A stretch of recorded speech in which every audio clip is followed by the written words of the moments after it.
senang berjumpa dengan Anda sekalian. Saya eh, merasa sangat senang sekali bahkan selama minggu ini. Kami telah mencari sebuah lokasi sekolah di berbagai tempat selama kurang lebih selama 2 tahun terakhir ini. Dan syukurlah akhirnya kami telah menemukan lokasinya. Ya.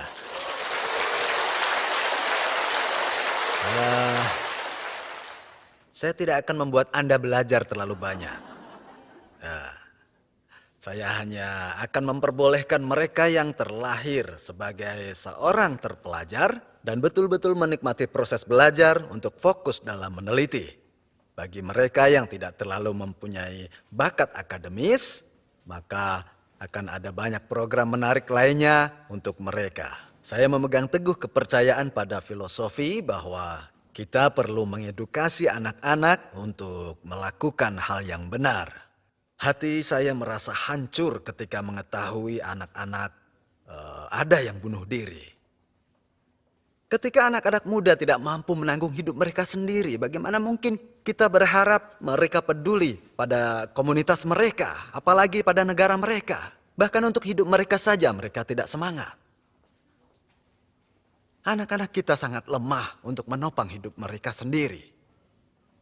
Dan mereka bisa terbiasa dengan kompetisi.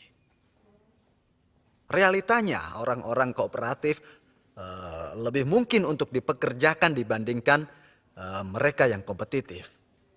Akhir-akhir ini saya banyak memikirkan tentang mengapa kita memiliki banyak sekali masalah seperti ini pada masyarakat kita. Bahkan saya sempat bertanya dalam hati, apa kesalahan kita? Saya yakin itu karena orang-orang kurang berbaik hati. Kalau kita mengajari anak-anak jadi baik, kita tidak akan menyaksikan skandal sosial yang buruk. Beberapa orang yang berpikiran sama dengan saya, bersama-sama menyatukan pikiran mengenai edukasi dan sedang bekerja membangun sekolah khusus untuk tujuan yang mulia ini. Kami ingin terus membangun sekolah seperti ini dan membuat anak-anak menjadi penerang kemanapun dan dimanapun mereka pergi nanti. Kami akan edukasi anak-anak supaya baik hati agar mereka juga mewariskan kebaikan pada generasi berikutnya. Adalah mimpi sederhana saya bahwa semua orang akan tersadarkan menjadi baik. Bukanlah hanya sesuatu yang sangat penting, tapi itu satu-satunya cara menjalani hidup ini. Ya, benar. Kadang saya mendengar orang berkata, Anda tidak akan sukses dalam bisnis dan menjadi orang baik. Orang baik tidak akan berhasil. Dan saya melihat orang-orang menganggukkan kepala mereka. Dan itu tanda setuju pada ucapannya. Izinkan, di sini saya mengatakan yang sebenarnya kepada Anda semua bahwa kita adalah masyarakat di mana orang baik dapat sukses juga. Percayalah, tapi orang-orang tidak menyadari hal ini. Mereka tidak percaya. Mereka yang cepat mengambil keputusan gegabah tidak akan betul-betul sukses. Pada akhirnya mereka gagal.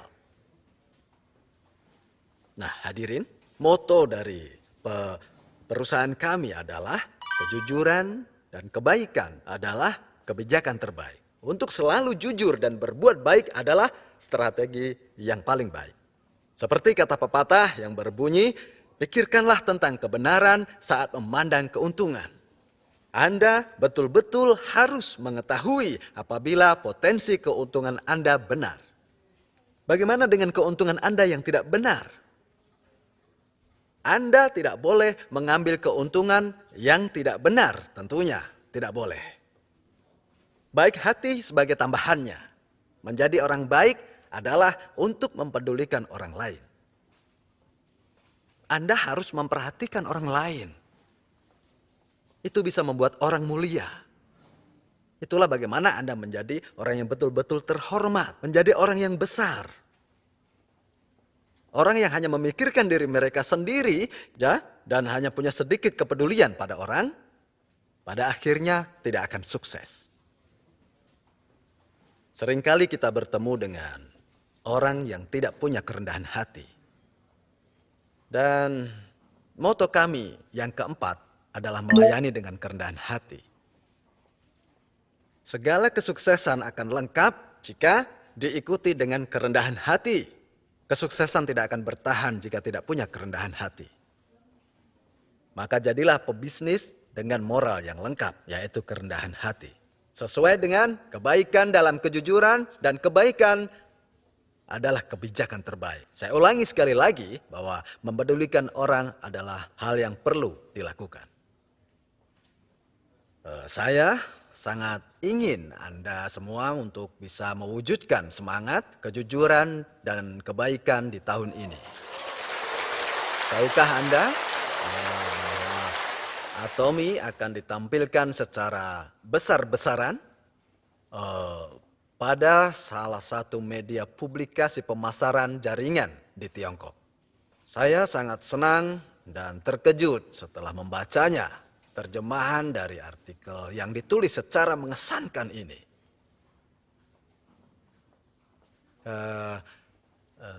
Kepala publikasinya sudah beberapa kali mengunjungi Atomy di Korea, dan saya sendiri pun telah mengunjungi kantor pusat majalah tersebut dalam perjalanan 3 hari 3 malam ke Tiongkok. Saya diundang sebagai perwakilan delegasi dari Korea. Di situ saya dapat kesempatan memperkenalkan Atomy di acara Forum Internasional dalam bidang penjualan langsung. Para pesertanya adalah para ahli dalam industri penjualan langsung. Mereka datang dari seluruh dunia seperti Amerika Utara dan Selatan, juga datang dari Eropa Barat dan Timur. Saya diberi waktu 30 menit saat itu untuk membicarakan tentang Atomy di sana. Mereka mengenal Atomy sebagai perusahaan yang sukses, atau di Korea disebut sebagai sedang naik daun. Pada kesempatan itu, saya ditanya tentang bagaimana rahasia kesuksesan Atomy. Mereka bilang pada saya bahwa mereka terkesan sekali dengan materi pelatihan member kita, di mana di situ mengajarkan nilai-nilai dari tradisional Tiongkok. Sehingga member-member kita patut dicontoh. Patut dicontoh. Hati nurani Anda bersih?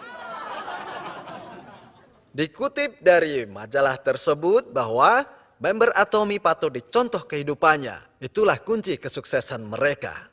Anda bisa melihat itu sekarang? Anda harus lakukan hal yang benar. Ya, apakah Anda melihat yang sedang terjadi sekarang ini? Kita digambarkan sebagai sebuah perusahaan contoh yang ingin sekali ditiru oleh perusahaan-perusahaan di Tiongkok. Lihatlah CEO tampan itu. Hah? Atomy ditampilkan dalam publikasi itu, yang adalah literatur paling terkenal dalam industri pemasaran jaringan di Tiongkok. Itu adalah majalah yang pasti dibaca oleh seluruh leader dan seluruh perusahaan yang bergerak di bidang pemasaran jaringan. Mohon disadari bahwa sekalinya Anda melangkah keluar dari jalur yang benar dan berhenti menjadi orang yang jujur dan baik, hal tersebut akan terlihat. Dan Atomy dipandang sebagai sebuah perusahaan yang baik hati dan jujur. Maka dari itu, Anda harus menjadi representatif yang baik hati dan jujur tadi.